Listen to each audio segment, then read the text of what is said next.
Okay, welcome back to members of 121 Community Church in Grapevine, Texas, our ongoing study in Jürgen Moltmann and the Work of Hope, edited by Doug Meeks at Vanderbilt Divinity School in Nashville. We're going to take a look at essay number 5, and it's going to be a pretty in-depth topic. We're going to take a look at Yong on the essay on Moltmann's pneumatology, which he entitles Trinitarian Eschatology. Let's begin with block 1 and Moltmann's pneumatology. Moltmann posited a spirituality of the senses, the body, and the earth. The biblical portraits of the Spirit presuppose a phenomenology within a Trinitarian hermeneutic. The Spirit accomplishes the promises of the triune God within history. It's the work of the Spirit in experience. God's future is made present through the eschatological work of Spirit announced in the Christ event. Therefore, eschatological Spirit plus Trinitarian doxology equals Trinitarian eschatology. So under this Trinitarian eschatology, it is manifest in Christ, it is made historical by Spirit, it is a messianic eschatology, God's coming future is inaugurated in Christ, and the new emerges historically. So we have a historical messianic eschatology. This messianic novum is a Pentecostal type matter.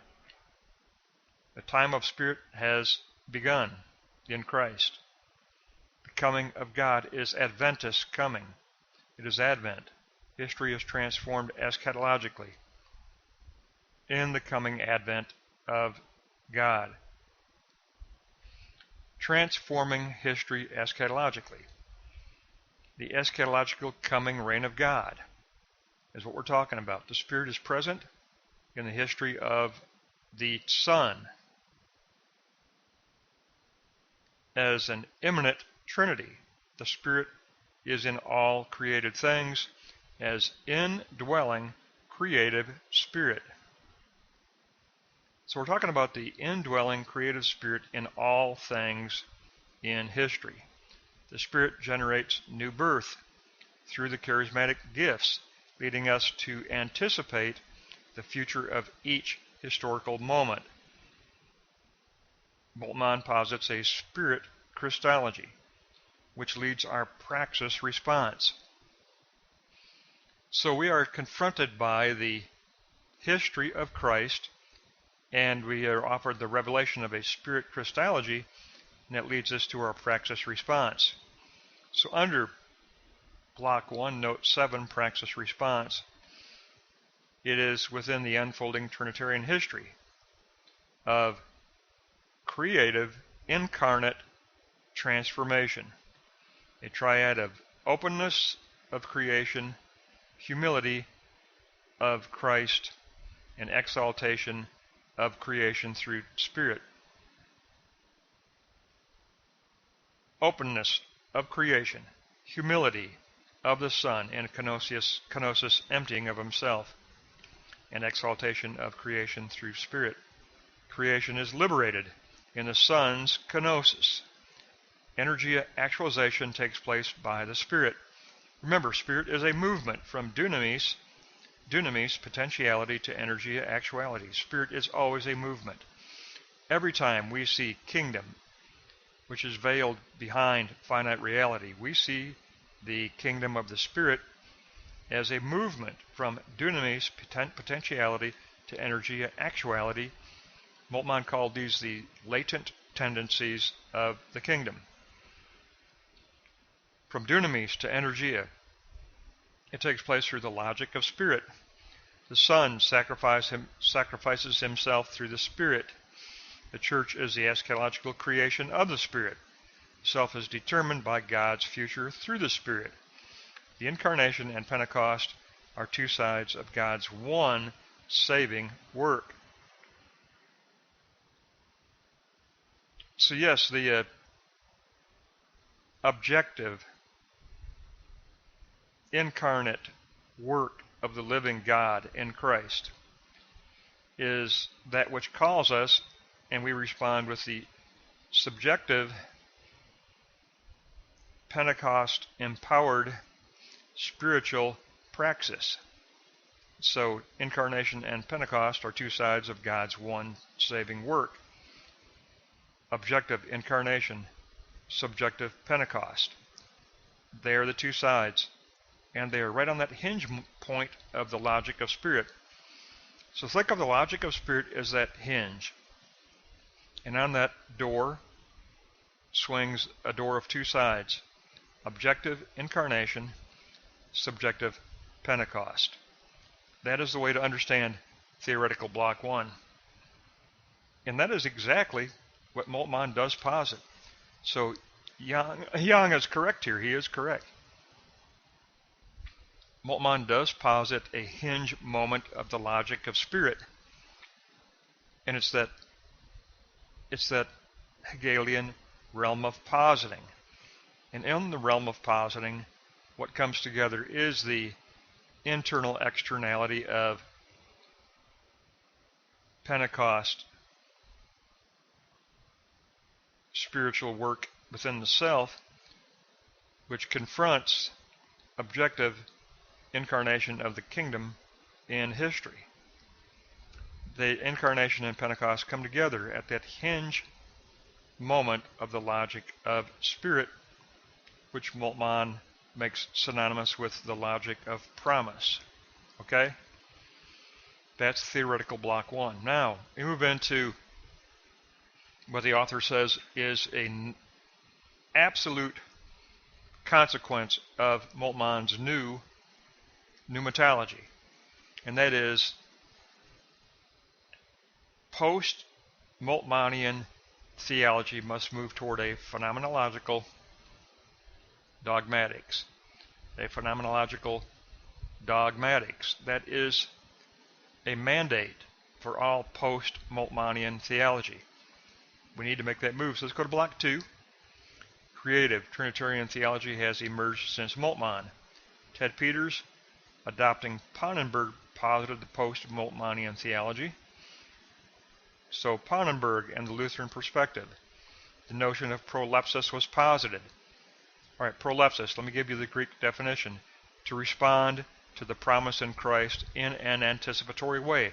That's what we do in our praxis from the realm of positing. We respond to the objective, incarnate presence of Christ in history in an anticipatory way.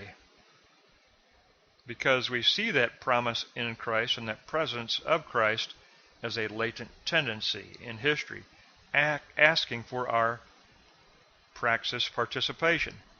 And we participate in a proleptic anticipatory way. So proleptic, and this is called by the author proleptic co-creation, block 2, note 3. And I like that term. We share in a proleptic co-creation with the history of Jesus Christ, moving the kingdom forward. After Moltmann, there has been a trend toward pneumatological dogmatics, where theology begins with spirit, because this is where humanity encounters the divine. Cross and resurrection are interpreted from the perspective of Pentecost. Now, here's something I didn't know, but the author says there are 3 former students of Moltmann that make up this trend toward pneumatological dogmatics. Wolff opened up the Moltmannian horizon of spirit. Dabney deepened the concrete understanding of the work of spirit. Welker posited the praxis of spirit. So Wolff, Dabney, and Welker, former Moltmannian students, represent the pneumatological trend toward a new dogmatics, a pneumatological dogmatics. Block 2, note 5, the conclusion to the concrete moment. Trinitarian thinking demands pneumatological dogmatics. A re-engagement with the dogmatic tradition is needed. A pneumatological reshaping of dogmatics is needed. This will be true Trinitarian theology. Barth gave us Christologic. Moltmann gave us pneumologic. And that's true. Moltmann gave us pneumologic. He called it the logic of promise. But it is pneumatological logic. It is spirit logic. So I think that's,